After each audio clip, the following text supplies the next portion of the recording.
everyone. I am here with my Victober watch list. So every year that Victober comes again, I get a little bit more themey. I love to think about kind of the cooking I'm going to do, the music I will have on, the TV and movies which I will be consuming, and even the clothing I will wear. I just love it all to revolve around Victober. So I have come up with a watch list. I tried to do a top 10 and then ended up expanding a bit past that. But I thought in case any of you might be interested in watching some of these, that I would share them with you. And now it has become a tradition, this will be the third year I will be doing this, of watching the young Sherlock Holmes the night before Victober, on Victober Eve. And it's a really lovely way to welcome in the new season of Victober. It's one of those movies that's very cheesy, but if you think the first two Harry Potter movies, I think you will enjoy this. And it's also directed by Chris Columbus, who directed the first two Harry Potter movies. It is a kind of fan fiction idea of how did Watson and, what if rather, Watson and Holmes had met at university. And what would that have been like? What adventures would they have had? Would Holmes have solved a mystery perhaps? And it's incredibly kind of dark academia. It's definitely not for younger audiences. One of the plot lines is that people will hallucinate, and in their hallucinated state will do things basically that kill them because they think something is endangering them. And so the only way to end that is to end their own lives. So those are kind of very intense, upsetting scenes. So don't watch it with younger audiences. But I have to say, this March, I think it was March, the end of March, I was with my Morgan friend, and we went to this magical place called the Book Barn that has 4 stories, or maybe 5. And I was wandering around and I happened upon this magazine. It is a magazine devoted to the young Sherlock Holmes, and I thought, I cannot leave the Book Barn without this. I have not read it yet, and I am very excited to do so. So there's Holmes and Watson. Let's see. Oh, goodness. Oh my, I'm getting so excited just seeing this. It's, yes, just a glorious, glorious film. Like I said, it is very cozy, dark academia. There's wintry scenes, and there are some fabulous coats and scarves and hats, and it's just splendid. Let's see, anything. Oh yes, this is one of the climactic scenes. So I highly recommend The Young Sherlock Holmes. And I will be hosting a watch along on Instagram, but this is going to be after that's been up. So hopefully you followed me on Instagram if you were interested in watching it with me. And I've been surprised, like this is the third year and I'm equally excited to rewatch this film all over again. And then moving along to what I'll actually be watching throughout the course of the month. And this is a kind of possibilities list. I definitely will not get to everything on this list, but I love to think about all of the things I could possibly be in the mood for. And one that was brought to my attention last year by Heather at, I think it's Fresh Parchment. I will put it here down below in case I didn't get it right. But that is the Irish R.M. This was a miniseries that came out in, it looks like, the early 2000s. And it is based on a couple books, I think a couple books. But I tried to read the book last year and it was just a little bit too low key. But I heard about the TV series and I thought, I think I would very much enjoy seeing the series. And then I was at a used bookstore this summer and they had it for $5 for the first season. So yeah, I was very excited to find this and I thought I will try it out. If I like this, maybe I will get the next season. And I'm hoping this will be kind of a bit like another Larkrise to Candleford. I don't know.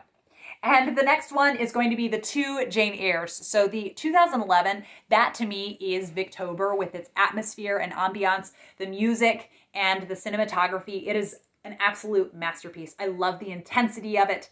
I love the camera work. I love everything about it. It is sublime. And I cannot wait to rewatch this film. So I'll definitely be watching it after I finish my reread of Jane Eyre, though. And then the other one is the 2006, which is definitely more cozy, kind of very leisurely in its pacing. The acting is spectacular, and just another great film or miniseries. Now, an older one that has the amazing Michael Caine, and that is The Wrong Box. This is a 1960s adaptation of the Robert Louis Stevenson novella, and I've been meaning to watch it for years. But I think that it's still set in the Victorian era. I can never quite tell from the trailer, but I am very excited to watch it, and I absolutely adore Michael Caine, and I'm very excited to see what it's like finally, because like I said, I've been meaning to watch it for years. The next one is the 2012 adaptation of Great Expectations. I think this is highly underrated. I was so blown away by it a few years ago. I think it's just very beautiful and heartfelt. It does have that darkness to it, but it also has the lightness and the hope that you kind of get glimmers of at the end of Great Expectations, and I'm really looking forward to revisiting it. It also has a very beautiful soundtrack. And then Little Dorrit. This was a miniseries that was made in 2008, and it has been so many years since I've watched it. And it's one of those that I really, I did not enjoy the book that much, but I loved the miniseries. And so I think I was very disappointed by the book because I loved the miniseries so much. And I thought I should treat myself to this miniseries again. It's one that I think my boys would enjoy. I do think though, Arthur, he will probably run out of the room. He'll be a little bit scared during a couple of the scenes, but Peter will be all about it. He has really loved any Dickens adaptation that I have watched. The next one is the 1990 Treasure Island. I watched this for a kind of adaptations video comparing adaptations of Treasure Island last year, and this was my favorite by far. It has Christian Bale very young. This came out in 1990, and Charlton Heston as Long John Silver, and it's a really excellent feature-length adaptation. I'm very excited to revisit it, especially because it seems a big departure from kind of the big estates in London or in the English countryside. It's some nice variety thrown in there. The next one is Three Men in a Boat. This is a 1960s adaptation, and for those of you Mary Poppins fans, the actor who plays Mr. Banks is in this film. And I have been meaning to watch this one for years, and I thought, you know what, this is the year that I'm going to do it. And I am very excited because it's such a funny book, and I hope it conveys in this film. The next one that is a giant, sprawling miniseries that it's been several years since I've watched this. Probably 6 or 7, and it's The Way We Live Now. It has David Suchet for one in it, and it feels as big as the novel, and it's juggling so many plots, so it does jump around between the characters to give you updates for each of them, but it does it so well, and I really love it. Then I would love to rewatch the miniseries of Middlemarch.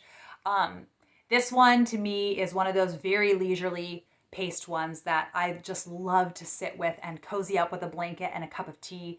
It is very long, and I'm okay with that though because I love it.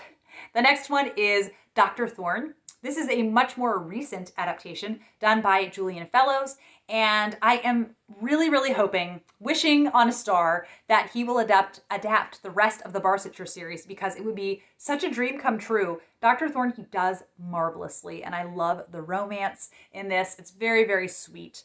So this is a very just lighthearted. It does have some deeper themes to it, but something about it just feels more lighthearted, I guess because of the young romance in it. Then an older series, I think it is from the 80s, and that is Raffles, the Amateur Cracksman, which I'm hoping to read this Victober, and I would love to reward myself with watching the TV series that came out.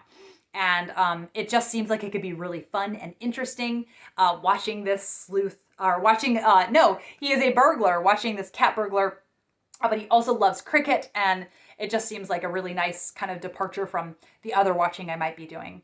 And then, of course, The Adventures of Sherlock Holmes. This is the 1980s series that I have never watched. I am a little bit nervous that the pacing is a little bit slower than I like. There are some period dramas that are even too slow for me.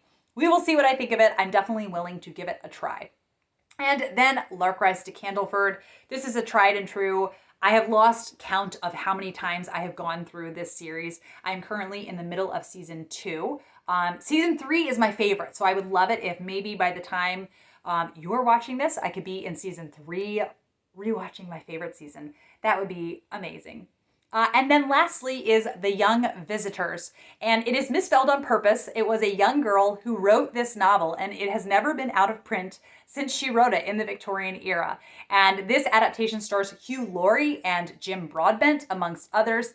And story time about The Young Visitors. Years ago, I bought the DVD. And I was so excited because I was going on a trip. One of my friends was getting married, and she was having a wedding shower several hours drive away, and she invited me and one of our other friends to go with her. And I thought, oh, great, I can bring this new DVD with me. They love period dramas as much as I do. And we got about 25 minutes into it and we're really enjoying it. And the DVD just was broken. Like we could not get any farther into it. And I've never watched it since. I didn't feel like ordering another one at that point. It was kind of like, oh, I was so disappointed. But I want to try again to finally watch The Young Visitors. I don't know if I will read the book, but I kind of thought, well, maybe I'll just watch the film adaptation of it instead. So that is my grand watch list. That I will not get to everything, but I wanted to put it up here and I can refer to it later when I'm thinking about what do I want to watch. So let me know if you are kind of making Victober even more themey and you will be watching things. And I look forward to chatting with you in the comments, and I will be back with another video soon. Bye.